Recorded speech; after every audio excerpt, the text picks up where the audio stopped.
What would you do if one day your parents asked you to pay $3,000 for the 15 days you stayed at their house? I went through that exact situation.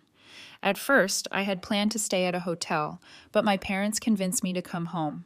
They said they wanted the whole family together, but on the day I left, they demanded $3,000. Faced with their coldness, I took back everything that belonged to me. But why would my parents do that? And how did I get back at them? Stay with me. I will tell you exactly what happened. Hello, everyone. My name is Emma. I'm 30 years old and currently living in Austin, Texas. The story I'm about to share happened 2 years ago in August 2023. And even now, I still can't forget what happened. 2 years ago, on an ordinary Tuesday afternoon at the office, I received an email from my boss about a business trip to Dallas. Back then, I was working as the sales department manager for a jewelry and gemstone company. When I read the subject line, business trip, Dallas assignment, my heart started pounding. Dallas is the city where I was born and raised. The place where my dad, Diego, my mom, Shannon, and my younger brother Antonio were waiting. Even though it's only about 200 miles from Austin, my packed work schedule had kept me from visiting home for almost 8 months. The last time I returned was during Christmas and New Year's of 2022. Right away, I felt excitement and joy welling up inside me. I imagined the moment I'd show up at the front door unannounced, the surprise and the bright smile on my mom's face, my dad's warm, tight hug, and Antonio's cheerful grin. That whole afternoon, I couldn't focus on work. My mind drifted to childhood memories in Dallas. Those cozy family dinners, the sound of laughter echoing through the house. At that moment, I thought this business trip was a gift, a perfect chance to get work done and reunite with my family. Over the next few days, I started planning what gifts to buy and thinking about all the fun stories I wanted to share about life in Austin. But I didn't know that this trip would become the most painful turning point in my life. It would push me into a situation that even if I live to be 100, I'll never be able to forget. Back then, all I could see was a rose-covered path leading home, never suspecting the thorns waiting just ahead. I drove over 200 miles from Austin to Dallas a week after receiving the business trip email. The decision not to tell my parents about the trip to surprise them excited me the entire ride. On the passenger seat next to me were the gifts I had carefully picked out in Austin: a bottle of premium whiskey for my dad, an elegant silver jewelry set for my mom from the company store, and a sporty watch for Antonio. Looking at the neatly wrapped boxes, I imagined what it would be like when my parents opened the door and saw me standing there. I pictured the look of shock turning into bright smiles, the tight hugs, and the joyful laughter filling the house. Around 11:00 a.m., I turned onto the familiar street leading to our family home. My heart raced as I saw the white one-story house with the small garden out front. After a few rings of the doorbell, I heard familiar footsteps rushing from inside. The door swung open, and there was my mom, her face filled with surprise. When she saw me, she nearly screamed in disbelief. "Oh my God, Emma, why didn't you tell us you were coming?" Seeing the shock and happiness on her face, I smiled and said, "I wanted to surprise you and Dad." Immediately, she pulled me into the house, bombarding me with questions about the trip and how I'd been doing. At that moment, only my mom was home. My dad had gone fishing early that morning, and Antonio had been out with his buddies since the day before. After washing my hands, we sat down at the kitchen table. Mom quickly reheated the leftovers from breakfast while I told her all about life in Austin, my job, and why I was assigned to Dallas. We finished lunch in a cozy, warm atmosphere. Then, I headed to my old bedroom and opened my laptop to catch up on a few work emails. In that moment, I felt thrilled, like I was exactly where I belonged. Around 6 p.m., my dad came home from his fishing trip. Just a few minutes later, Antonio walked in too, wearing his usual t-shirt and jeans. When my dad stepped into the house and saw me sitting on the couch, he froze mid-step with a surprised look. Then he quickly walked over, hugged me, and said with genuine shock, "Emma, why didn't you say you were coming? I almost gave all the fish to the neighbors."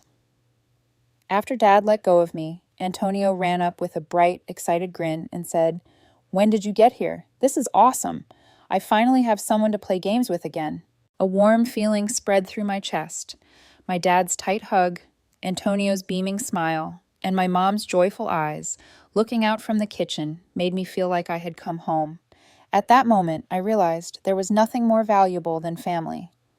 After 8 months of living alone in Austin, filled with long workdays and quiet nights in an empty apartment, feeling this kind of genuine care again warmed me from the inside out. That night's dinner was the warmest I'd had in months. The whole family gathered around the table, the soft golden light casting a glow on everyone's happy faces.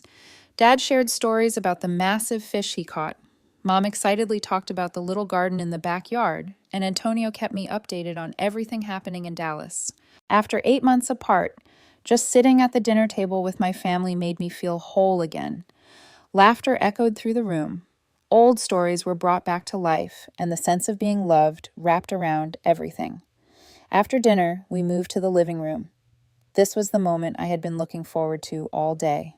Excitedly, I pulled the gift boxes from my suitcase and placed them on the table. When Dad opened his box and saw the bottle of premium whiskey, his face lit up. He held the bottle up, examined it, and said proudly, "This looks expensive. Thank you so much." Next, Mom opened the silver jewelry box and couldn't hide her surprised delight. She carefully pulled out the necklace, tried it on, and excitedly said, "It's beautiful, Emma. I've never had jewelry this nice." Antonio was just as thrilled with the sporty watch. He immediately put it on, adjusted the strap, and said happily, "This is exactly what I needed. Thanks, sis." Seeing their reactions filled me with pure joy. I knew I had made the right choice with these gifts. Around 9 p.m., I stood up and got ready to say goodbye. Instantly, all three of them looked at me with surprise and with a worried expression. Mom quickly asked, "Where are you going?" I smiled and explained, "I already booked a hotel." As soon as I said that, all three, Mom, Dad, and Antonio, objected immediately. Mom was the first to speak calmly and persuasively. "Stay here. Don't waste money on a hotel." After that, Dad nodded in agreement and added, "She's right. You should stay. It'll be awkward for us if someone we know sees you staying at a hotel." Before I could respond, Antonio jumped into the conversation excitedly, saying, "You haven't been home in forever. Stay with us. We'll have dinners together." Still hesitating, I heard Mom continue, this time with more practical reasoning. She gently said, "It's just easier if you stay here. I'll cook for you, clean and homey, which saves money too." Their heartfelt insistence started to wear down my resistance. I was torn between my original plan and the pull of family warmth. After nearly 5 minutes of careful thought, I decided to stay with them. When I saw the bright smiles across their faces, I felt sure I'd made the right choice. What I didn't know was that this decision would become the biggest mistake of my life. The 2 weeks I spent living with my family felt like a beautiful dream I never wanted to wake up from. Every morning, I'd wake to the gentle sounds from the kitchen. Mom was always up early preparing breakfast. The smell of toasted bread, fried eggs, and fresh coffee greeted me as I descended the stairs. Family dinners became the best part of each day. We'd gather around the table, laughter echoing as Dad shared funny stories from his fishing trips. Mom updated us on the neighborhood, and Antonio excitedly filled me in on life in Dallas. Some nights our conversations would stretch on until 10 p.m. Mom's thoughtfulness moved me deeply. Every morning, I'd find my clothes washed, ironed, and neatly folded on the bed. She always remembered how I liked my coffee: less sugar, extra milk. She cooked all my childhood favorites: barbecue ribs, mashed potatoes, and fresh Caesar salad. Those meals brought back memories of a peaceful, carefree youth. Dad showed his care in his own way. Every evening, he'd ask about my work and my plans for the future. Sometimes he'd suggest we watch sports together, share life advice, or tell stories from his younger days. Those moments gave me a sense of connection I had missed for so long. Antonio made me feel like a big sister who mattered. He'd often ask me to play video games, watch movies, or walk around the neighborhood. Our late-night talks made me realize how much I'd missed being around my family. In the cozy comfort of that home, I felt truly loved and cared for. Every small gesture touched me, from the fresh towels Mom left in the bathroom, to the cookies Dad brought home just because he knew I liked them, to the way Antonio always let me choose the TV channel. Back then, I was utterly wrapped up in the simple joy of being home. I had no idea that all this care and affection would come with a price I'd have to pay. After 2 weeks of working in Dallas, it was time for me to head back to Austin. That was also when I discovered the true face of my family. After enjoying one last breakfast with Mom's delicious pancakes that Sunday morning, I sat down at the table and gently shared the news. I have to head back to Austin this morning. Work's waiting. As soon as I said it, I saw sadness sweep across my parents' and Antonio's faces. Mom's eyes dimmed. Dad sighed. And Antonio dropped his gaze to the floor. And honestly, I didn't want to leave either. After 2 weeks in a house full of laughter, I'd gotten used to the constant presence of family. The familiar footsteps early in the morning, the smell of food drifting from the kitchen, the sound of the TV in the living room, and our evening conversations had all become essential parts of my day. Living with my family again made me feel like a kid, and I wish time could freeze. But life always brings goodbyes you can't avoid. Work, responsibility, and reality were calling me back to Austin. Seeing the sadness on their faces, my chest tightened. I quickly offered comfort, speaking with genuine warmth. I'll try my best to come home for Christmas. Maybe I can stay longer next time. Though still disappointed, they nodded in understanding. Mom gently touched my hand. Dad gave me a knowing look and a nod, and Antonio tried to smile for my sake.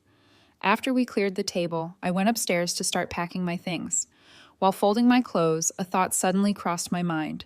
For the past 2 weeks, Mom had cared for me so thoughtfully.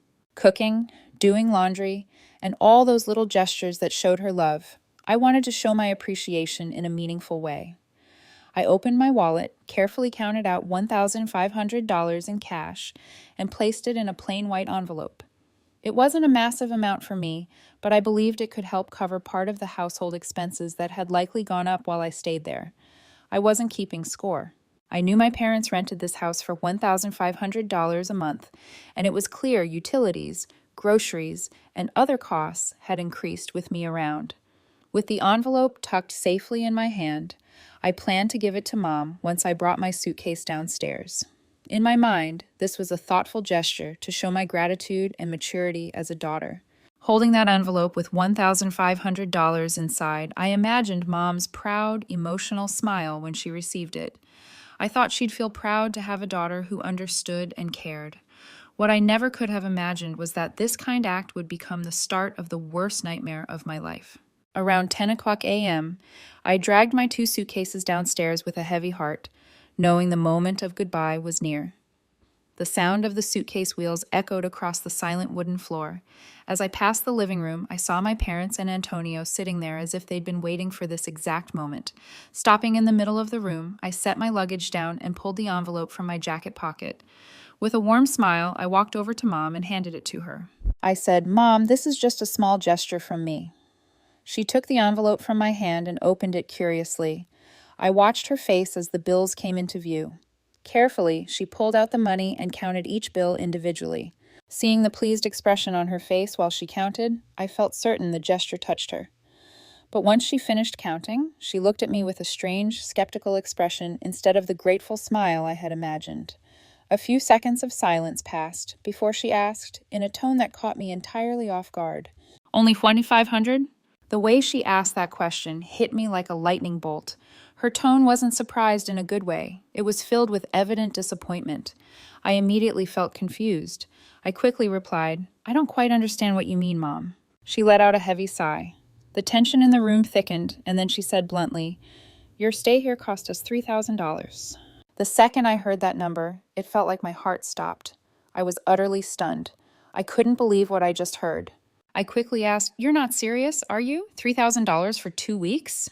Before Mom could answer, Dad cut in. He looked me straight in the eyes and said coldly, "It was exactly 15 days, including today, $200 per day." Again, it felt like I'd been struck by lightning. The precision, the calculation, the total amount. I stood frozen, my mind racing to understand what was happening. I silently hoped this was just a twisted joke in that surreal moment. Maybe they were teasing me a little before I headed back to Austin. And any minute now, they'd laugh and say, "Just kidding." Clinging to that naive and desperate hope, I asked Dad with a shaky voice, "You're serious?" His face remained completely stern. He stared back at me with cold eyes and said with finality, "I'm not joking." His words hit me harder than anything. Never in my wildest dreams did I think I'd live to see the day when my own parents would demand money from their daughter. The people I loved and trusted the most had just turned family love into a financial transaction. I felt like the ground had collapsed beneath me. Those 2 weeks, the warm gestures, the home-cooked meals, the heartfelt conversations, suddenly had a price tag. Trying to stay composed, I spoke up. Even the best hotel in this area doesn't charge $200 a night. Hearing that, Antonio suddenly chimed in. He looked at me and said firmly, "No hotel comes with family, and family is priceless."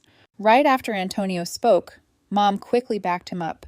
She nodded and said in a persuasive tone, "Antonio's right. You stayed in this house, ate the dinners I cooked, and I did your laundry, and most importantly, you had someone to share every meal with. You should be grateful for that. $3,000 is a small price to pay for love and care from your family." As soon as she finished, I suddenly let out a loud laugh, not out of joy, but because I had just realized a horrifying truth. At that moment, I understood that my parents and brother had put a price on love. Every gesture of affection, every meal, every load of laundry, all of it had a cost. My laughter echoed through the living room, but it was the most painful laugh I'd ever let out. I laughed at the absurdity, the betrayal. $3,000 to see the truth about the people closest to me. Honestly, that was still a cheap price for my life lesson.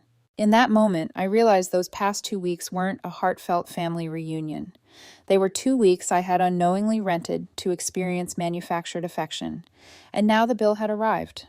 About a minute after that painful laugh, I slowly began to collect myself.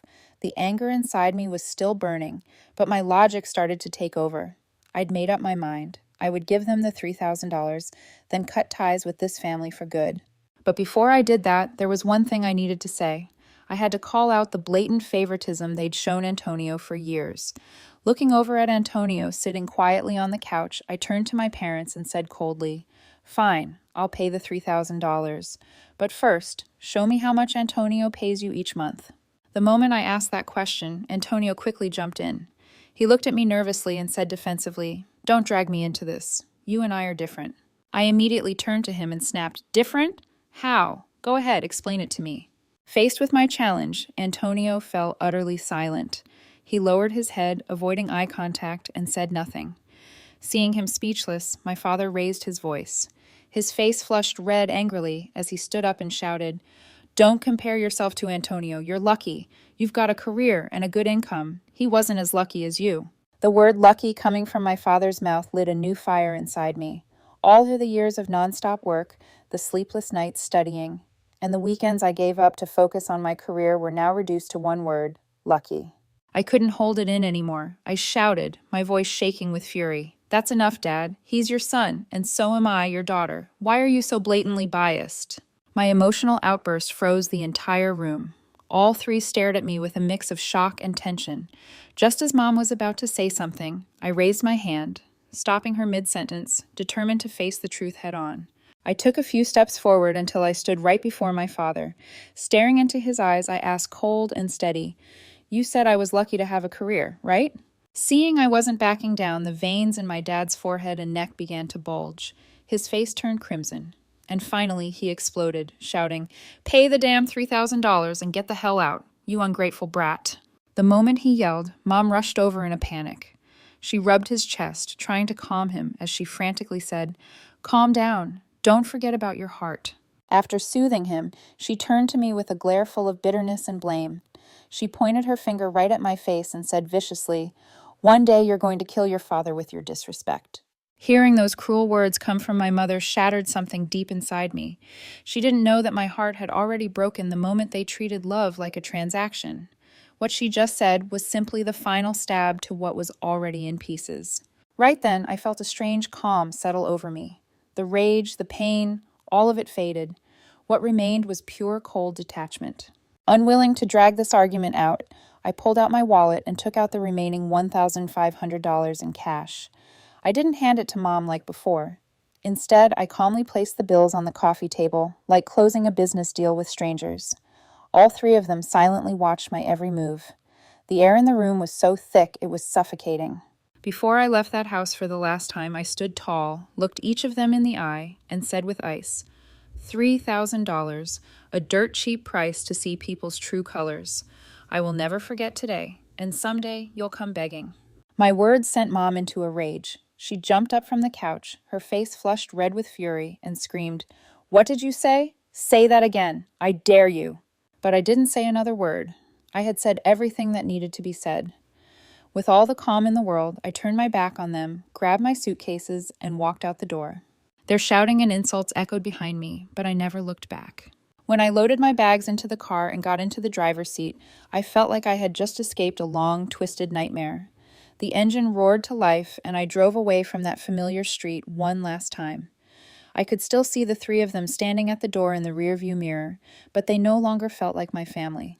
They were just strangers I had paid to learn the most brutal lesson of my life. After everything that happened, I knew the road ahead would look nothing like the dream I once had about a happy family. During the nearly 200-mile drive back to Austin that day, only one question echoed in my mind. Why were my parents so cruel to me? I'd always known they favored Antonio, but I was still their daughter. As I searched in vain for an answer, memories came flooding back like waves crashing over me. The favoritism, the years of tireless effort, the countless sacrifices I made alone. I remembered our childhood when Antonio and I were still under the same roof. Even back then, the difference in how we were treated was noticeable. Antonio could do whatever he wanted without being scolded. On the other hand, I had to be careful with everything I did. When there were candies or toys, Antonio always got first pick. When chores were to be done, my name was always called. I remembered the day I got into college. I rushed home excited to share the news. But instead of pride or celebration, my parents nodded and said coldly, "Good, at least it wasn't a waste of tuition." Meanwhile, when Antonio got into a local community college, they threw a little party for him. The early days of my career weren't any different. I worked relentlessly, stayed up late, got up early, took on extra hours, all to prove myself. Whenever I called home to share a success, they cut me off with lines like, yeah, lots of people are doing what you're doing. Don't get cocky." When I finally started saving money, I didn't use it to splurge or take a break. I reinvested it into myself. I'd work all day, then spend my nights studying the stock market, analyzing financial reports, researching economic cycles, and money flow patterns. I understood early on that relying on a company paycheck alone would never get me to the financial goals I had set. Because of that relentless effort, I bought my first home at 26, a milestone not many my age could reach. A year later, at 27, I bought my second property. That second home is the very one my parents are now renting from me. And Antonio, at 25, still leaned entirely on them. He lived with our parents, got his rent and living expenses covered, and even received spending money occasionally. He's never had to worry about the future, never faced the pressure of being independent. Everything is handed to him. All of my hard work, my sacrifices, my milestones, to my father, it all boiled down to one word: luck. He never saw the sleepless nights, missed social events, or the hard choices I made. And when he called it luck, that's when the most painful truth hit me. They were never truly proud of me. They never really saw me. A mix of anger and resolve rose within me. I told myself, they're going to see my worth, every bit of it, and when the time comes, they'll ask for my help. After reliving all those bitter memories, I made a vow. I would prove to them just how deeply they'd underestimated me. And when they came crawling back, they'd finally understand. After more than 3 hours of silent driving, I finally returned to Austin. But instead of resting to soothe the pain inside, I got straight to work on a plan. I would reclaim everything that rightfully belonged to me, and they would pay for the cruelty they showed me. In that moment, I knew one thing for sure: the real fight was beginning. The next morning, after a long meeting to report on the Dallas business trip, I returned to my private office with a determination I had never felt before.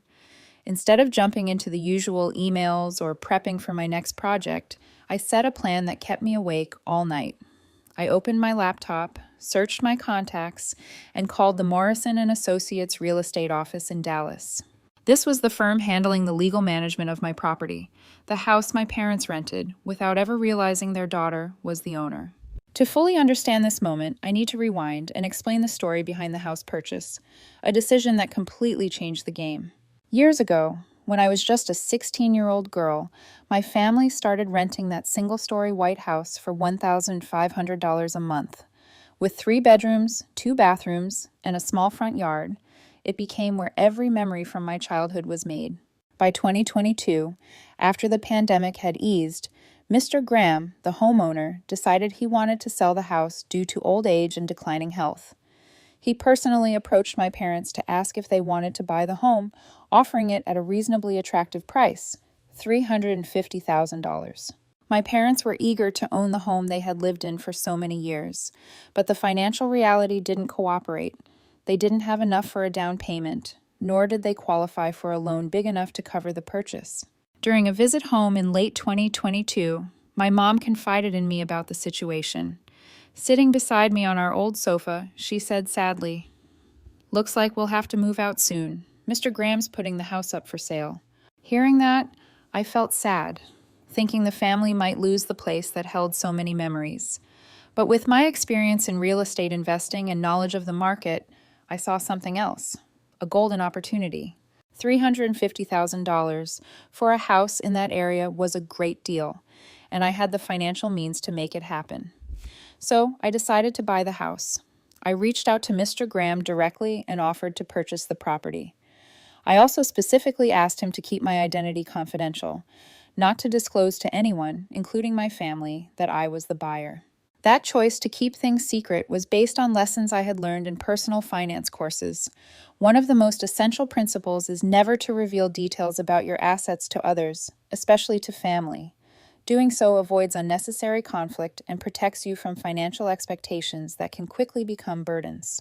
After finalizing all the legal paperwork and transferring the funds, I contacted Morrison and Associates in Dallas to manage and rent out the home. What made the arrangement even more unusual was my decision to keep the rent at $1,500 a month.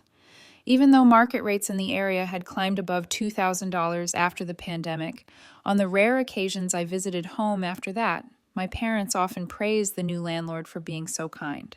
My dad once told me, "Whoever this new guy is, he's a good man. Most people would have raised the rent by now." Every time I heard them say that, it warmed my heart. I considered it my quiet way of supporting them, keeping the rent low as a sign of love and care.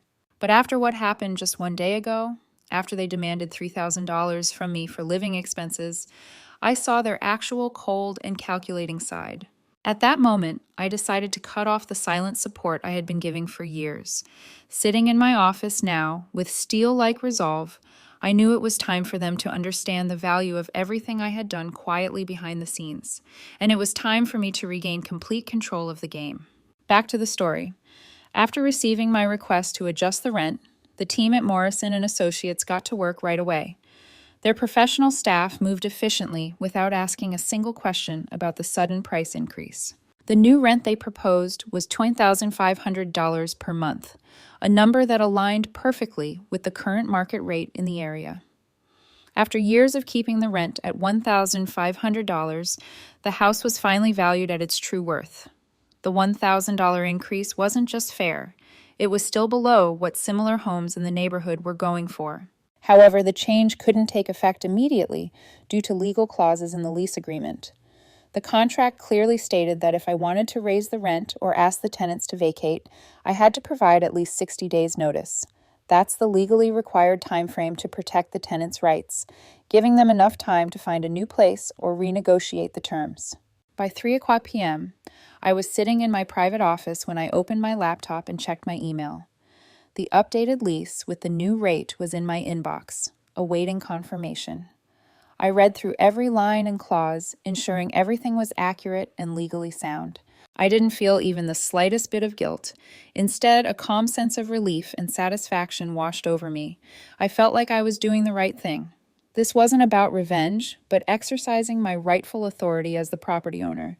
For years, I had quietly subsidized them $1,000 a month without a word. The money I poured into supporting them added up to tens of thousands of dollars. And how did they repay me? By demanding an extra $3,000 just because I had stayed at their place for 2 weeks. After carefully reviewing the contract, I clicked to confirm and returned it to the real estate office. The rent adjustment notice would be mailed to my parents' address within a few days. At that moment, I felt like I had finally regained control of my life. After years of silently enduring favoritism and unfair treatment, I finally had the chance to make them see the value of what I had done. 3 days later, the phone rang while I was reviewing some sales reports at the office. On the other end was a familiar voice, Sarah from Morrison and Associates Realty. She said with her usual professional tone, "Hi, Ms. Emma. I have an update from the tenants. They'd like to meet with you to renegotiate the new rental rate." I wasn't surprised by the news. In fact, I had already anticipated their reaction after receiving the notice that the rent would go up from $1,500 to $2,500 per month. That number must have come as a real shock to my parents. After a full minute of careful thought, I agreed to the meeting. This was the moment I'd been waiting for, facing them directly and witnessing their reaction as the truth finally came to light. However, I had one specific request for Sarah. I asked her not to disclose my name or phone number to my parents. Instead, she was to provide only the address of my house in Austin. They'd have to come in person if they genuinely wanted to negotiate. The fundamental purpose behind this decision wasn't just to inconvenience them. I wanted to see the look on my parents' faces when they discovered that the very daughter they had just demanded $3,000 from was actually the owner of the house they'd been renting all these years. I wanted to see the expression in their eyes when they realized the kind landlord they always talked about was me. I wanted to witness the moment they understood I had been quietly subsidizing them for years, with $1,000 a month, and never once mentioned it. This plan was all about psychology rather than just a phone call or meeting in some neutral location. Forcing them to come to my home would deliver a double shock. First, discovering who their landlord really was. Second, realizing I lived in a beautiful house, proof of the financial stability they always chose to overlook. After ending the call with Sarah, I smiled for the first time in 3 days. Not a happy smile, but the smile of someone who finally had control of the situation. I was mentally ready for the confrontation ahead. This would be when all the masks would come off and they'd be forced to face the consequences of their cruel actions. In that moment, I felt like I was holding all the winning cards. The next afternoon, just as I turned the corner to my 3-bedroom house, I spotted a familiar sight at the end of the street. A silver Toyota Camry, my parents' car, was parked in front of my home, and I could see 3 figures standing beside it. As my car approached and pulled into the driveway, all 3 rushed toward it, trying to peer through the windshield.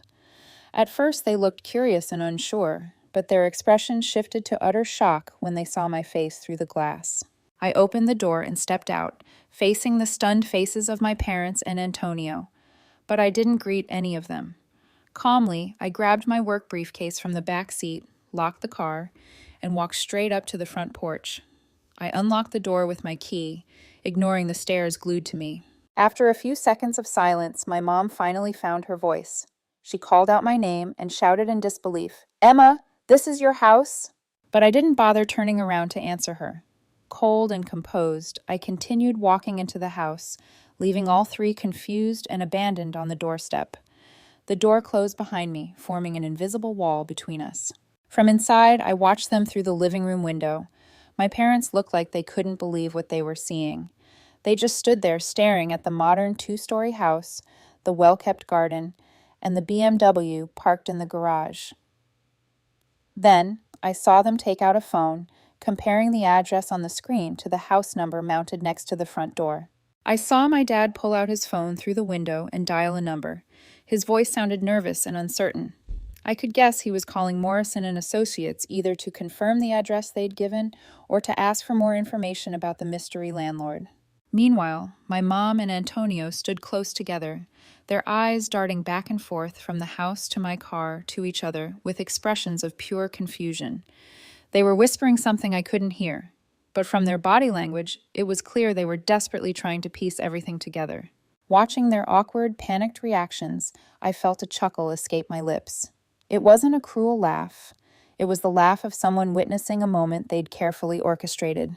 The feeling of power and control over the situation gave me a strange sense of satisfaction. 5 minutes later, the doorbell started ringing nonstop. I was in the shower then, purposely turning up the water pressure to drown out the sound. I let them keep ringing and waiting. More than anyone, I knew how persistent my parents were. They wouldn't leave easily, even if it meant waiting until late at night or the next morning. Still, I didn't want to be too harsh. 20 minutes later, after getting dressed neatly, I opened the door. My parents' and Antonio's faces immediately lit up when they saw me, but I didn't invite them inside. I stood at the threshold, hands still on the doorknob, creating a clear, psychological boundary. A few seconds of tense silence passed before my dad finally broke it. Looking straight into my eyes, he asked with a shaky voice, "This house, is it yours?" I didn't respond with words. I just nodded slowly to confirm, watching each of their faces closely. Almost immediately, Antonio jumped into the conversation, his eyes full of excitement. My younger brother asked eagerly, "So, the house in Dallas, is that yours too?" Again, I nodded without saying a word. My silence thickened the air around us. Once the truth was clear that I owned the house they were renting, Antonio shouted excitedly, "That's awesome! We don't have to pay rent anymore. The house belongs to Emma." Hearing Antonio say that made a wave of anger rise deep inside me. How he casually assumed that my being the owner meant they could live rent-free truly stunned me. In his mind, blood relation automatically meant I was obligated to provide free housing for the whole family. A few seconds later, my parents chimed in to support Antonio's logic. My mom looked at me with accusing eyes and said, "You're heartless for charging your family rent." The moment she finished, my dad jumped in. He stared me down with an entitled look and said, "You need to give us back all the rent we've paid over the years." Right then, my anger nearly boiled over. Not only did they expect to live rent-free from now on, they were actually demanding I refund everything they'd ever paid. Their shamelessness was beyond anything I could have imagined. At that moment, I realized they saw me as a living ATM, existing solely to meet their financial needs. Looking them all straight in the eyes, I said in a cold, flat voice, "Don't forget you took $3,000 from me just a few days ago." As soon as I mentioned that money, their faces tightened. They exchanged uneasy glances, clearly rattled. My mom stammered, trying to soften her voice.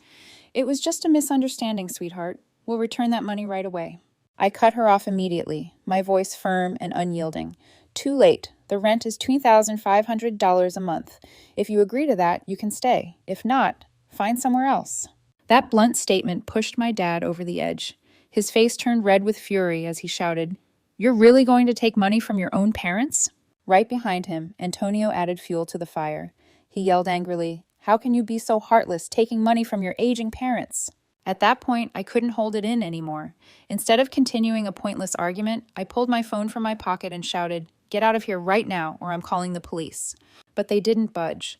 All three of them stepped closer to the door, yelling and demanding, their voices rising louder and louder. Their noise started drawing attention from the neighbors. Not wanting the situation to escalate further, I quickly stepped back inside and locked the door tight. From inside, I called 911 for help. They remained outside my house, still shouting threats and insults. 15 minutes later, 2 police cars arrived. 2 officers stepped out and ordered them to leave my private property. Only then, faced with legal authority, did my parents and Antonio reluctantly return to their car and drive off. Finally, peace returned to my home. After everything that had happened, I realized I had officially cut the last remaining tie to my family. After that intense confrontation, life didn't return to peace like I'd hoped.